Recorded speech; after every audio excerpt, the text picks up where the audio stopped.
നമസ്കാരം പ്രിയപ്പെട്ടവരെ, പുതിയ വീഡിയോയിലേക്ക് എല്ലാ കൂട്ടുകാർക്കും സ്വാഗതം. ഞാൻ ജനാർദ്ദനൻ.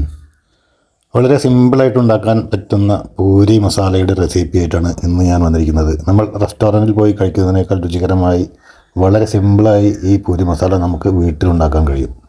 അപ്പോൾ ഈ വീഡിയോ ഇഷ്ടപ്പെട്ട ലൈക്ക്, കമൻറ്റ്, ഷെയർ എല്ലാം മറക്കാതെ ചെയ്യണം കേട്ടോ. ആദ്യമായി കാണുന്നവർ ചാനൽ ഒന്ന് സബ്സ്ക്രൈബ് ചെയ്തിട്ട് ബെൽ ബട്ടൺ കൂടി അമർത്തി പോകാൻ ശ്രമിക്കുക കേട്ടോ. അപ്പോൾ നമുക്ക് ഈ രുചികരമായിട്ടുള്ള പൂരി മസാല എങ്ങനെയാണ് ഉണ്ടാക്കുന്നതെന്ന് നോക്കിയിട്ട് വന്നാലോ.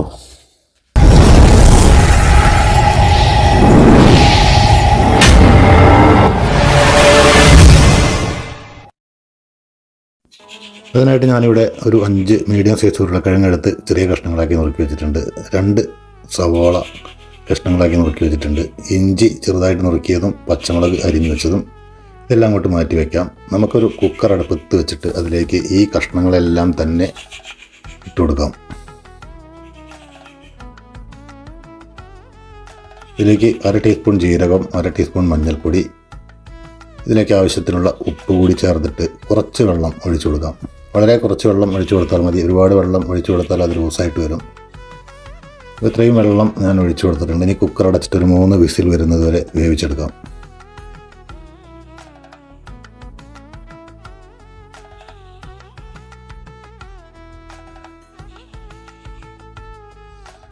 മൂന്ന് വിസിലിന് ശേഷം ഞാൻ കുക്കർ ഇവിടെ തുറക്കുകയാണ്. അതിൻ്റെ സ്റ്റീമെല്ലാം പോയിരിക്കുന്നു. നമ്മുടെ മസാലകളെല്ലാം നല്ല രീതിയിൽ ഇവിടെ വെന്ത് കിടക്കുന്നതായിട്ട് കാണാം. അപ്പോൾ ഈ ഉരുളക്കിഴങ്ങ് നമുക്ക് ചെറുതായിട്ടൊന്ന് ഉടച്ചു കൊടുക്കാം കേട്ടോ.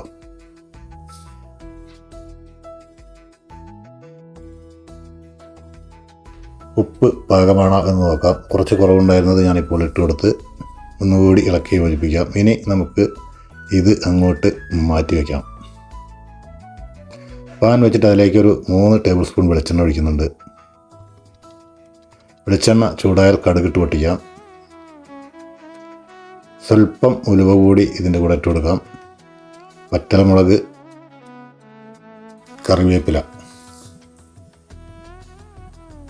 ഇനി നമുക്ക് നമ്മൾ റെഡിയാക്കി വെച്ചിരിക്കുന്ന മസാല ഇതിലേക്ക് ഒഴിച്ചു കൊടുത്തിട്ട് നല്ല രീതിയിൽ മിക്സ് ചെയ്തെടുക്കാം.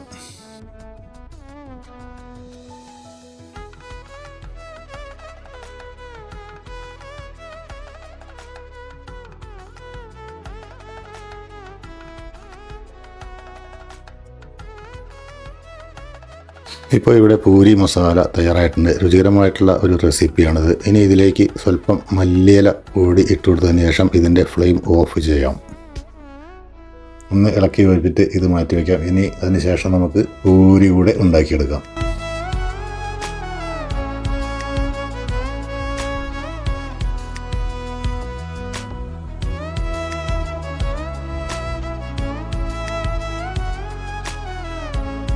പൂരി പിന്നെ ഉണ്ടാക്കുന്ന രീതി മാത്രമാണ് ഞാനതിൽ കാണിക്കുന്നുള്ളൂ. ഇതിൻ്റെ റെസിപ്പി നിങ്ങൾക്കറിയാവുന്നതായിരിക്കും. അപ്പോൾ ഇതാണ് പൂരി മസാലയുടെ റെസിപ്പി. ഈ വീഡിയോ ഇഷ്ടപ്പെട്ടാൽ ലൈക്ക്, കമൻറ്റ്, ഷെയർ എല്ലാം മറക്കാതെ ചെയ്യണം. ആദ്യമായിട്ട് ചാനൽ കാണുന്നവർ ഒന്ന് സബ്സ്ക്രൈബ് ചെയ്തിട്ട് ബെൽ ബട്ടൺ അമർത്തി പോകാൻ ശ്രമിക്കുക കേട്ടോ. പൂരി ഇതുമാതിരി നല്ല രീതിയിൽ പൊള്ളച്ച് വരാൻ വേണ്ടിയിട്ട് കുറച്ച് റവപ്പൊടി ഇതിൻ്റെ കൂടെ ചേർത്താൽ മതി കേട്ടോ. അപ്പോൾ അടുത്ത ഒരു വീഡിയോ ആയി വരുന്നതിലേക്കും നന്ദി, നമസ്കാരം. ഞാൻ ജനാർദ്ദനൻ മൂക്കുത്തല. Bye.